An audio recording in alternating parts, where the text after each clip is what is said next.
Round table conference జరుగుతుంది. బాబాసాహెబ్ అంబేద్కర్కి ఒక Telegram వచ్చింది, నీ కొడుకు చనిపోయాడు. అంబేద్కర్ అన్నాడు, పూడ్చిపెట్టేయండి. బాబాసాహెబ్ అంబేద్కర్కు 3 కొడుకులు, 1 కూతురు, 4 చనిపోయారు. ఎలా చనిపోయారు తెలుసా? వాళ్ళు రక్తహీనత వల్ల, తిండి లేక. ఒక MA, PhD, LLB, బారెట్లా, డిలిట్, భారత కార్మిక శాఖ మంత్రి కొడుకు తిండి లేక చనిపోయాడు. అందరూ అడిగారు విలేకరులు, అయ్యో ఏంటయ్యా, ఆఖరికి నీ భార్య కూడా చనిపోయింది కదా, ఏంది నీ పోరాటం?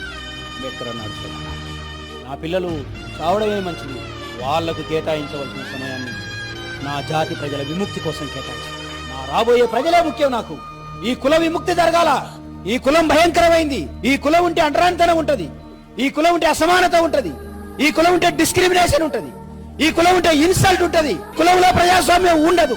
ఇది పోవాలి అంటే ఎవడో ఒకటి త్యాగం చేయాలి. ఆ సాక్రిఫికేషన్ నేను చేస్తాను. అందుకే తన సందేశాన్ని ఇస్తాడు, struggle and more struggle, sacrifice and more sacrifice.